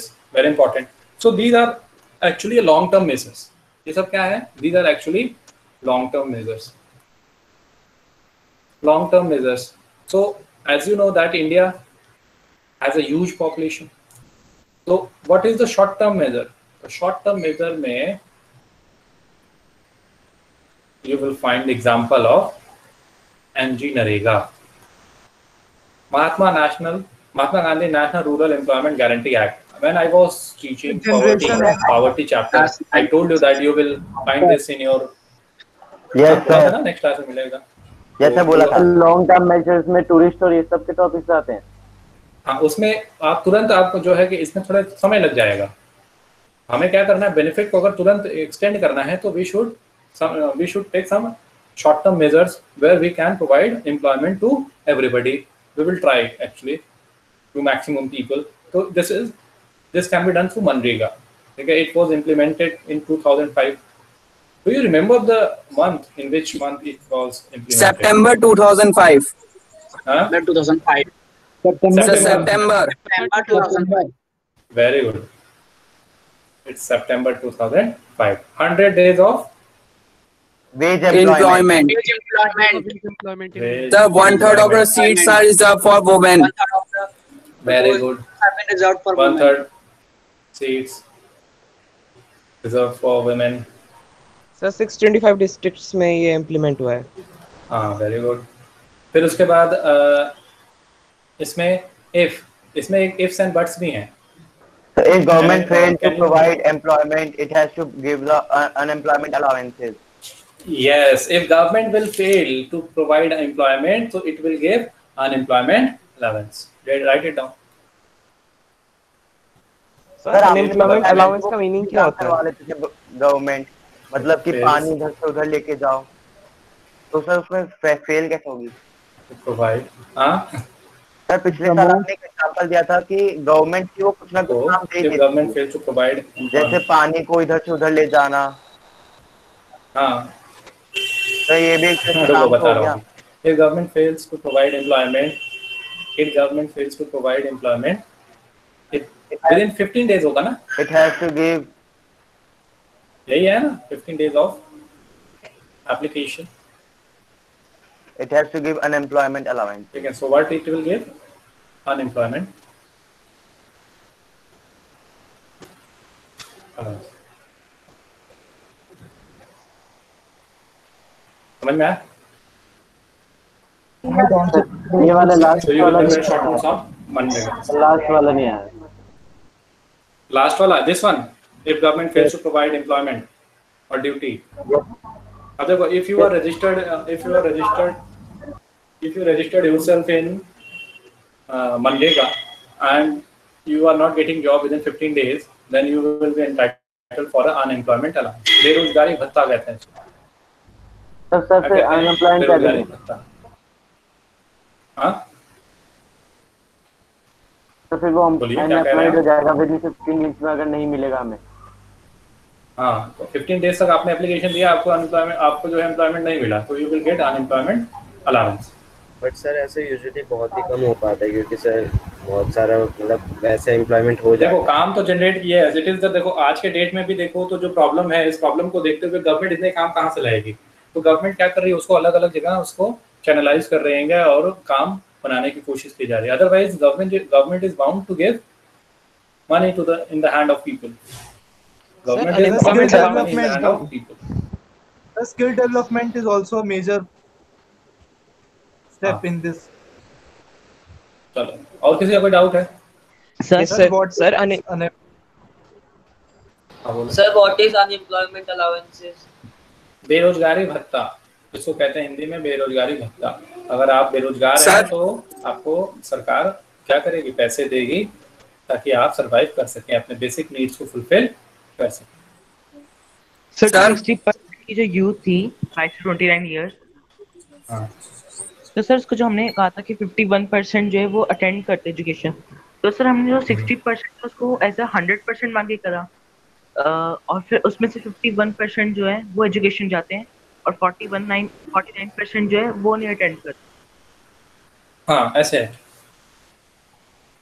ठीक है सर मनरेगा में लिखा है 1/3 of seats are reserved. 1/3 of seats are reserved for women. हाँ और SC/ST के लिए भी तो होती हैं, उनका क्या प्रोपोर्शन है? तो वो आपने पढ़ा है ना 9th में। सर तो इसका मतलब कि एक टाइम पे सिर्फ वुमेन्स ही एम्प्लॉयड होंगी, कोई भी मैन एम्प्लॉयड नहीं होगा। जितने भी जॉब आएंगे उसमें 1/3 वुमेन के लिए एम्प्लॉयमेंट मिलेगा। मतलब सर इसका मतलब तो ये होगा ना, जितने भी जॉब्स होंगे उसमें से 1/3, जैसे 99 जॉब्स है तो उसमें से 33 वुमेन्स के लिए होगा। सेक्टर्स, अब देखो सेक्टर्स में अब यहाँ पे दो और इम्पोर्टेंट सेक्टर्स आएंगे। ऑर्गेनाइज्ड, ये तो मैंने समझाया, ये very easy, and unorganised. Yes sir, very easy and very important, कई बार पूछा गया है, इस पे शॉर्ट नोट्स बनाना। Difference between organised and unorganised, ठीक है। तो इसमें कुछ लिखना चाहोगे कि मैं एक्सप्लेन कर दूं, आप लोग लिख लोगे? What you want? सर आपने लिखा है, एक्सप्लेन कर हम लोग शॉर्ट नोट्स बना लेंगे। सर एक्सप्लेन कर हम लोग शॉर्ट नोट्स बना लेंगे। सर एक्सप्लेन कर लो, हम वर्क में शॉर्ट नोट्स बनाएंगे। चलो ठीक है। तो ऑर्गेनाइज सेक्टर में देखो, यहाँ पे ऑर्गेनाइज सेक्टर में रेगुलर जॉब होती है, regular job, you will get a regular job in organise sector, ठीक है। रेगुलर जॉब और आप कह लो रेगुलर एम्प्लॉयमेंट। फिर उसके बाद क्या मिलेगा? फर्स्ट बेनिफिट है, ऐसे मैंने लेन एंड टर्म में लिखा है, registered by the government, will follow rules and regulation, rules and regulation। फिर उसके बाद third, will follow rules and regulation में थर्ड क्या होगा? आपका सर लीव्स दी जाती है स्पेसिफिक, जैसे मैटरनिटी लीव्स, पेड लीव जैसे संडे को छुट्टी है। Paid leaves, okay, paid leaves, paid leaves होगा आपका, और number of working hours, less working hours, sir fix working hours, fix and less working hours, तो जॉब की सिक्योरिटी होती है। हाँ वेरी गुड, वर्किंग आवर्स क्या है, फिक्स्ड है, जॉब सिक्योरिटी है, सबसे बहुत बड़ी बात है, आज की डेट में नहीं मिलती, ठीक है। फिर इसके बाद इफ वर्क मोर वर्क है, ठीक है, then higher wages, paid overtime, ठीक है। फिर उसके बाद ड्रिंकिंग वाटर, इसमें पेड लीव, पीएफ, ग्रेचुइटी, ये सब भी लिख सकते हैं, good working conditions etcetera. Drinking water, sir medical benefits, drinking water, good working conditions and good working environment. ये सब मैंने शायद वहां पे बताया था, pension, set of pensions, sir कहाँ बताया था मैंने, कहीं बताया है। एक सर्टेन पीरियड के बाद, ठीक है, एम्प्लॉई अगर रिटायर होता है या फिर लीव करता है ऑर्गेनाइजेशन को, तो उनको पेमेंट एक दी जाती है, उसका अलग से डिडक्शन होता है, मतलब उसका अलग से पेमेंट होता है, ग्रेचुइटी। प्राइवेट जो private benefit you can add. अब देखो प्राइवेट जॉब में भी पेंशन मिलते हैं। यस यस, प्राइवेट जॉब में भी ऐसा होता है, नहीं पेंशन नहीं होता है उसमें, पीएफ होता है, प्रोविडेंट पेंशन नहीं होता, तो फिर वो ऑर्गेनाइज सेक्टर में आएगा, ऑर्गेनाइज्ड में आएगा, अगर वो गवर्नमेंट से रजिस्टर्ड है, रूल्स एंड रेगुलेशन फॉलो कर रहा है, तो can be counted in organised sector. Sir organise sector में बोनस भी मिलता है सर? हाँ मिल सकता है, डिपेंड, वेरीज। कुछ तो ऐसे हैं, मैंने सुना है गुजरात में कोई एक हीरे के व्यापारी हैं, वो तो आई थिंक अपने एम्प्लॉइज को एक फ्लैट और एक कार भी जो है उन्होंने क्या कर दिया था, गिफ्ट में दिया था। तो depends the kind of employer you have, ठीक है, आपका एम्प्लॉयर है कौन, ये भी मैटर करता है। अभी आई थिंक मैंने न्यूज़ में सुना था। हाँ सर, जो गवर्नमेंट से रजिस्टर्ड नहीं है सर, उन लोगों को भी पीएफ कटता है? नहीं, तो वो पीएफ नहीं करता, मैं बता रहा हूँ अभी। तो ये सारे benefits you will find in organised sector, but अब अनऑर्गेनाइज्ड सेक्टर में ऐसे कर दो बस, ठीक है। ये सब में ऐसे नो रेगुलर जॉब या एम्प्लॉयमेंट, तो यहाँ पे लिखोगे नो रेगुलर जॉब एम्प्लॉयमेंट, ठीक है। Terms of employment not fixed, ऐसे लिखोगे, terms of employment not fixed, कभी बुलाएंगे कभी कहेंगे जाओ कर जाओ, ठीक है, कभी भी मना हो जाएगा। Registered by the government not at all, sir सब इसका अपोजिट हो जाता है, ओके, ठीक है। Rules and regulation varies, paid leaves, PF, gratuity not at all, number of working hour fixed होता है, no, it varies from time to time, job security, no job security, ठीक है। So you will find everything in no. Okay, listen first of all, carefully listen me what I am saying, then you will speak, okay. So इसमें you will find that all these things are no, ठीक है। so no और varies, इस तरीके के आपको इसमें answer मिलेंगे। और इसमें सबसे बड़ा काम क्या है, एम्प्लॉयर के विम्स पे भी डिपेंड करता है। विम समझते हो, इच्छा पे भी डिपेंड करता है, क्या सोचता है वो employer. if he thinks good, if he thinks okay, he will do whatever I will say, whatever XYZ varies, ठीक है। तो कहेगा ठीक है आप काम करो, ठीक है। अब वो एक्टिंग अच्छा आता है या नहीं आता है एक्टिंग, ठीक है।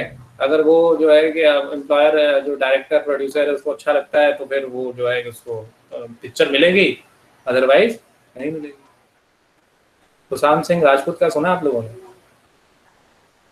Yes sir, nepotism. Yes sir, Yes. He commits suicide. How talented person he was. Yes sir. है ना? तो चलो ये सारी चीजें आप हालांकि कॉपी में नहीं लिखोगे, आप लोग इस पे शॉर्ट नोट्स बनाओगे, वेरी इंपॉर्टेंट, ठीक है। लेट मी टेल यू, ये बोर्ड के पेपर में आया हुआ क्वेश्चन है, आता है, ठीक है। देखो या तो टर्शरी वाला क्वेश्चन पूछ लेंगे वो लोग, या तो यहाँ सेक्टर से ऑर्गेनाइज अनऑर्गेनाइज पूछ लेंगे, ठीक है। तो ये वैरी करता है, तो इस पे आप लोग अच्छे से प्रिपेयर्ड रहिएगा। सर न्यूज़ में दिखा रहे थे कि बाबा रामदेव ने कुछ मेडिसिन निकाली है इसकी कोविड के लिए, है ना?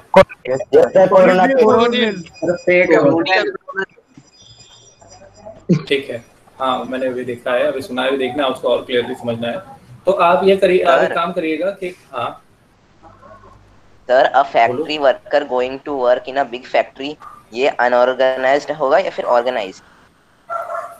अ factory worker going to work in a big factory, अब टर्म्स ऑफ एम्प्लॉयमेंट पे डिपेंड करता है, ठीक है? डिपेंड, अगर बिग फैक्ट्री में काम कर रहे हैं, ठीक है, so it should B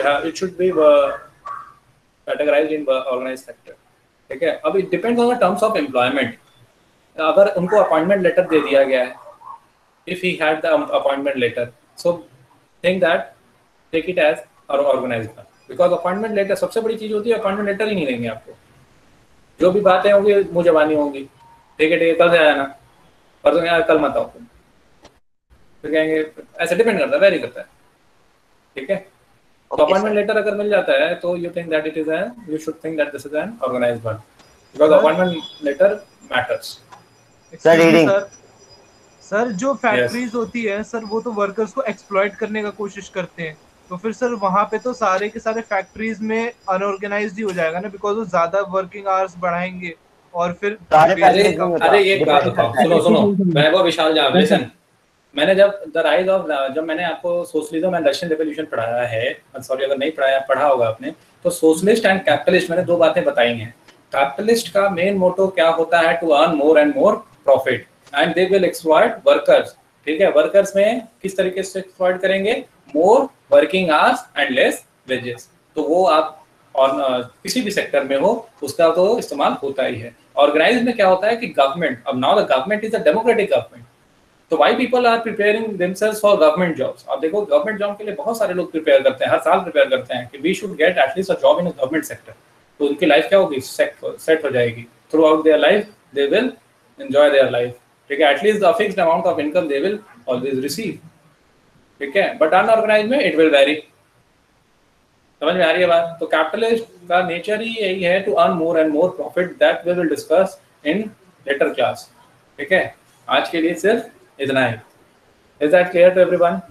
yes sir, yes sir, yes sir, yes sir, yes sir, yes. So in next class we will start with the reading portion and we will continue.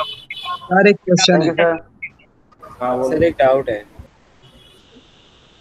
बोलो doubt बोलो क्या है sir? मतलब जैसे आपने बताया कि unorganised sector में जो गवर्नमेंट से हैं वो रजिस्टर नहीं होते, तो सर मतलब जो तो फिर उनके तो सर रजिस्टर में नाम भी लेके जाते हैं, वेरी करता है। अनऑर्गेनाइज में भी कुछ लोग अनऑर्गेनाइज ऐसे भी होते हैं जो रजिस्टर्ड हो जाते हैं, ठीक है? तो वेरी करता है ये। तो सर एक टाइप से जो मनरेगा में काम करेगा वो एक टाइप से रजिस्टर्ड होगा। मनरेगा तो गवर्नमेंट का ही स्कीम है ना? यस सर, मनरेगा तो गवर्नमेंट का ही है, प्रधान ही यूज करता है, एलोकेट करता है वर्क को। यस सर, ठीक है? और अनऑर्गेनाइज सेक्टर में भी आप देखोगे कि कुछ लोग ऐसे होते हैं, अभी मैं आपको अगले क्लास में इसको और एक्सप्लेन करूंगा, कि वो जो है कि अपने आप को गवर्नमेंट को दिखाते तो हैं कि that they are organised, but they are in real sense they are not organised. That we will discuss in next class, that how they are doing so. Sir okay sir, thank you sir. Sir territorial water के एक बार define कर दोगे? Geography में था terrestrial water, territorial water. कौन सा water? Sir या तो टेरेस्ट्रियल वाटर बोलते हैं, फिर टेरिटोरियल वाटर। टर्शियल वाटर और टेरिटोरियल वाटर। सर मतलब मेरे को प्रोनाउंस नहीं कर पा रहा, स्पेलिंग है TERRORIE। TERRORIE।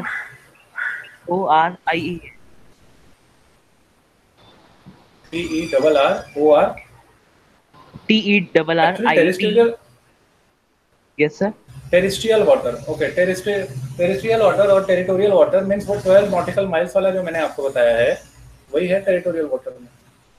सर मतलब कि कोस्ट से लेके 12 नॉटिकल माइल्स तक का जो वाटर है वो उसके अंदर आ गया। हाँ वो टेरिटोरियल में आ गया। सर ऐसे भी डिफाइन है उसमें अभी और फर्दर और क्या है उसमें क्योंकि फर्दर और सेग्रीगेशन है, मैंने उतना डीप में आपको समझाया नहीं। अब जैसे टेरिटोरियल वाटर है, अगर कोई सबमरीन है तो सबमरीन जो है टेरिटोरियल वाटर में अगर आ जाती है तो उसको ऊपर से आना पड़ेगा। मतलब सबमरीन आप जानते हो तो वो क्या होता है, नीचे से क्या करते हैं, फ्लो करते हैं, ठीक है। पर अब अगर टेरिटोरियल वाटर में आ गए तो आपको ऊपर आना पड़ेगा। This is mandatory that you are under the territorial water and you will have to come upward so that the particular nation should know that whose submarine is this, ठीक है। अगर आप इसके बियॉन्ड हैं तो आप अंडर वाटर में भी वर्क कर सकते हैं। That's what territorial water stands for. Further इसको और देखना है तो आप जो है कि एक बुक है, जेसी लियोन की बुक है, इसको ज्योग्राफी में और समझिए, अच्छे से समझिए। सर मतलब ये आ सकता है ना वो बोर्ड्स में कि टेरिटोरियल वाटर या फिर ओपन ओशन क्या है? ओपन ओशन क्या है? यस सर, ये बुक में दिया ओपन ओशन क्या है? तो ओपन ओशन मींस ओपन। हां बोलो सर। इसमें लिखा हुआ है जैसे बुक में, the oceanic resources beyond 200 nautical miles of the EEZ belongs to open ocean. तो सर मतलब ये डिफाइन ओपन ओशन उसको कह सकते हो, इंटरनेशनल वाले को आप ओपन ओशन में कह दो। इंटरनेशनल कम्युनिटी की जो होल्ड करती है, जहाँ पे कॉन्फ्रेंस लेना होता है इंटरनेशनल कम्युनिटी का, उसको ओपन में कंसीडर करो। दैट्स व्हाई ओपन ना, ठीक है। अब उसमें 200 नॉटिकल माइल्स वाला जो है उसके पहले उसमें क्या होगा कि आसपास के जो एरियाज हैं, आसपास के जो कंट्रीज हैं, उनका भी अपना से होता है, ठीक है। अब जैसे जैसे जो डिस्प्यूट चल रहा है साउथ चाइना सी वाला, वो भी कहीं ना कहीं से रिलेटेड है। उसमें टेरिटोरियल क्लेम है वाटर का, चाइना कहता है हमारा है, वियतनाम का भी इंटरेस्ट, फिलीपींस का भी इंटरेस्ट। Yes sir. आपको इतना डीप नहीं समझना है, आपको सिर्फ यही जानना है कि 12 और बियॉन्ड 200। और सर जो पाई चार्ट्स थे जिसमें वो बताया था कि डिवीजन ऑफ लैंड इंडिया में कैसा था 1960-61 और 2014-15। तो सर एग्जाम्स में ये भी चीज आएगी क्योंकि उसके अंदर डिवीजन ऑफ लैंड था इंडिया का। Division of plan sir resources and development. अच्छा, division of land, okay. Yes sir. Division of land में आप 43% माउंटेन, 27% प्लेट्यू एंड सर वो नहीं 43% प्लेन है, 43% प्लेन है, 27% प्लेट्यू है और 30% माउंटेन है, ऐसा है। सर नहीं मुझे लैंड यूज का कह रहा था। लैंड यूटिलाइजेशन लैंड यूटिलाइजेशन नहीं, ये नहीं, ये सब नहीं क्योंकि मॉड्यूल में दिया हुआ है, उसके अंदर ऐसे प्रॉपर लॉन्ग क्वेश्चन में दिया हुआ है, तो इसलिए मैं पूछ रहा हूँ। नहीं आएगा। इसमें एक और क्वेश्चन था कि resources found everywhere are called, इसमें था सर यूबिक्विटस रिसोर्सेज। ठीक है, गुड टू नो सर। तो मतलब ये भी सर, तो ऐसे ऐसे क्वेश्चंस मॉड्यूल्स में दिए हैं कि एनटीएससी में आएंगे या फिर ये सिर्फ एक्स्ट्रा नॉलेज के लिए है? एक्स्ट्रा नॉलेज के लिए है, आप प्रैक्टिस करते रहो, जानते रहो, ठीक है। और सर लास्ट है उसमें था how you minimise the pollution. Sir ये टॉपिक हाँ बोलो सर। उसमें था yes sir, how you minimise the pollution explain. और सर ये 1 मार्क्स में क्वेश्चन था सर, इसमें हम लिखेंगे क्या? How we can minimise pollution. Yes sir, और ये 1 मार्क्स में है और एक्सप्लेन दिया हुआ है। क्या मॉड्यूल में दिया है? यस सर, वेरी शॉर्ट में। तो how you will reduce pollution, तो 1 मार्क्स में अगर दिया है तो कंसिडर आप इसमें 30 वर्ड्स में उसको लिख लीजिए, 35 वर्ड्स, ठीक है। Okay sir. 1 मार्क्स में है, अब देखो 3 मार्क्स में कितने वर्ड्स लिखने होते हैं? 80 वर्ड्स। और 5 मार्क्स में कितने वर्ड्स लिखने होते हैं? 120 वर्ड्स, 100 to 120 वेरीज, ठीक है। तो for 1 marks consider 30 words. So I think in 30 words you can explain. Asmit Manav okay sir, लिख सकते हो ना, एक्सप्लेन उसमें लिखा हुआ है ना टर्म? यस सर लिखा हुआ है। अस्मित यस सर लिखा हुआ है। हाँ तो उसको 30 वर्ड्स में कर। Okay sir, thank you sir. Sir हाँ बोलो सर। मेरी एक एक्चुअली कंप्लेंट है मॉड्यूल से रिलेटेड।